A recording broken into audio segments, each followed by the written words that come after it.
All right, guys. So today we're going to be talking about how to value a company. So that way you know if the price is overvalued or undervalued. Effectively, buying stocks is exactly the same as buying a house. You can look at the price of a house. You can figure out the value of the house separately to looking at the price. So and then that way you know if the price is overvalued or undervalued. You don't just go and buy things and assume that the price is accurate. So how we value houses is we look at something that is true, like the amount that you could rent the house out for, and then you calculate how much money will I make over the next year or 5 years or 10 years. Look at how much you can get for it for a rental, how much return you're going to get. And then you decide, what kind of return do I want for my money? Do I want 5%? Do I want 7% per year on the money I've invested into the house? And you can do the math. You can figure out how much should you buy the house to get that 7% return using the rent. And that's how you value a house. And then you look at the price and you go, oh, that's not even close to what I was willing to pay. That's way over. I'm not going to buy it. Or you go, wow, it's way under. I'm going to make a lot of money on this and I'm going to be very happy, and you buy it. So with stocks, it's the same thing. You want to know, is this worth what the world thinks it's worth right now? So there's several ways that people value stocks. We'll cover a couple of them briefly here. Determining which one's right for you and your style of investing is up to you. This is not financial advice. This is for education and entertainment only. So the average person believes that the market cap is the correct value for the company. Value investors believe this is not correct. Tell me, based on today, the price of Facebook is about half of what it was just 4 months ago. Did that company lose half of its value? Did something go so horribly wrong that their cash flow was halved, that their chances of being in the world 10 years from now bigger and stronger than they are today, did that chance get halved? What happened that crippled the value of that company? Nothing did. But the perception of it did. The popularity of buying that stock changed. It didn't change the value. That company is still worth exactly what it was or more than it was 4 months ago. And so we do not use the market cap to indicate the value of the company. Market cap is simply the amount of shares that are out there times the current share price. The current share price, as we know, is all about popularity. Over the long term, it will reflect the value, but over the short term, it can do anything. It can be 1,000 times more than it's actually worth. It can be 1,000 times less. What we look for is when it's less, so that we can buy and wait for it to go up to the correct value. We also wait for it to be less so that there's a margin of safety which protects us in case we've done our math wrong or something, we didn't understand an aspect of the business. And so we always look for that margin of safety. So we want it to be like 50% less than the actual value. So how do you determine value? We are going to look at several methods. And the method that we're going to discuss first is the method that Eugene uses. Eugene, over to you. Give us an example and also describe how your method works. You really did great by explaining what margin of safety and how to buy the company on the base of buying a house, because most people are really complicated and just got confused about that, because there are a lot of accounting stuff, and the company has inventories, it has intangible assets, it has different real estate properties and all this stuff, which really confuses most of the people. But into the simple words, it's just buying the part of the business, and that's all. And as you said previously, there are several methods of doing that. So as the same as you value the house, most people just value the particular price of the company. This is what I do in with the different companies in particular fields. So I basically go to the balance sheet and I look for current assets and actually assets of the company, which can be sold by the company in the short term. and compare them with all the liabilities which the company has.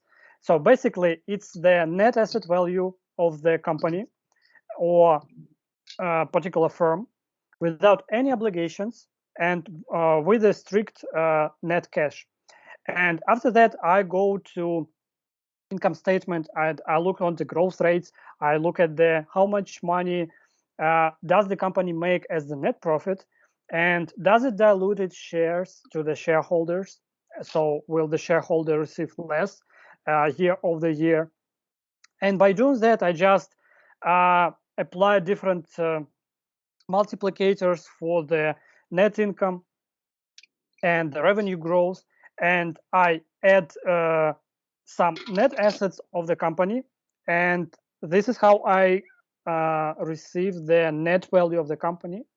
And after that, I just combine this particular number with the market cap, and if the market cap is below my evaluation, I just go and dig deep into the company. So because I think that this is undervalued by the market, and I need to learn more, and I need to understand why it is undervalued, because you probably know that, and you probably heard that the market is efficient, and it already reflects all the situation in the company.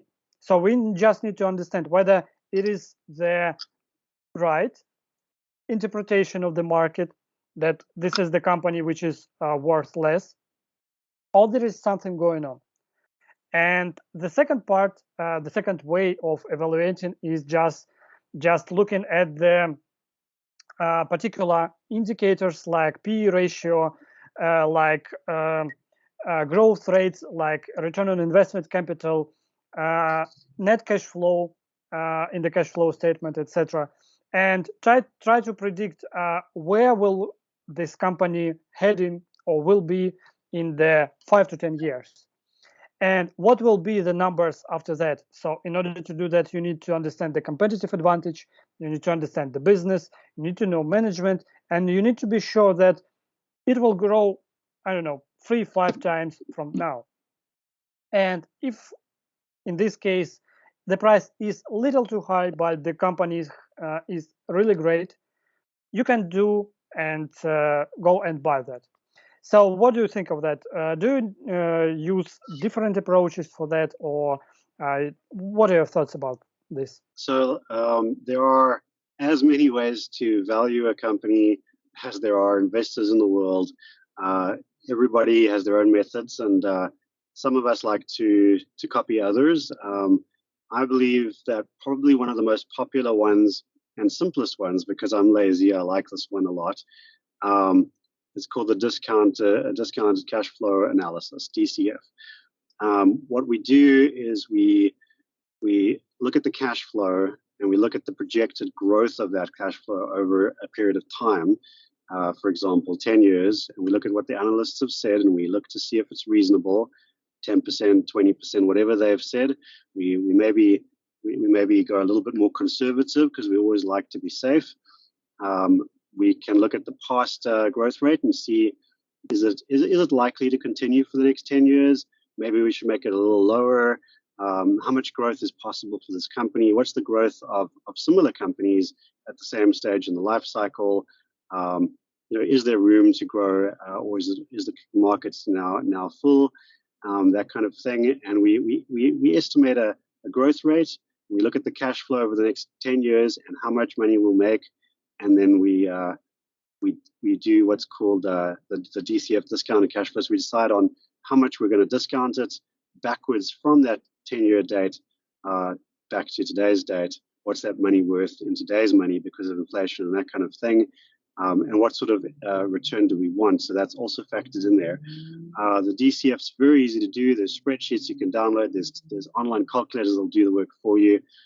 Effectively, it sounds complex, but it's actually one of the simplest, quickest ways of doing it. And you're just basically looking at it like a house with rent, and you're going, what is this return per year that I'm likely to get worth to me today? And you do the math, and you can see what's a fair price for this company per share using this method. And then you choose your margin of safety, which is usually 50% lower than the fair price. And then you wait until you get that price and you buy in. The other methods are a little more complicated, as you heard from Eugene, figuring out the actual value of the business, and it's a little. I'm a little lazy, so that method might never be one that I use. For small cap stocks that are growth stocks, some people use the PEG, which is the price to earnings plus growth rate calculation. It's like a ratio, and if it's 1, then it's fairly priced. If it's under 1, you've got a bit of a margin of safety. If it's over 1, it's overpriced. Some people have gone so far as to short companies when it's 1.4 or 1.7. I don't believe in shorting. We'll explain that in a future episode, how it works, shorting, and why it's such a terrible idea. But there's a lot of ways of doing evaluations. Some people just looked at the price of the stock and they overlay the earnings, and then they can see when the market is outside of overpriced or underpriced relative to, because the price and the earnings kind of track each other over time on average. And so some people use that to see if it's overpriced or underpriced. There's a ROE calculation. There's just looking at the PE rate. There's a lot of different ways of looking at the price. But for me, the discounted cash flow analysis, DCF, is very good because it makes sense to me, which is important. Buying the cash flow of the business, and like I would buy a house for rental, and for me that's as good as it gets. Maybe I'll invent my own formula at a later date. That kind of guy that I love to understand things. I like to back test things. I like to make programs and data analysis. But for now, the discounted cash flow meets my needs as a way that I understand stocks and my style of investing. This is the end of this episode, guys. We will continue next time. And if you have any questions, please write them down in the comments below. And see you next episode.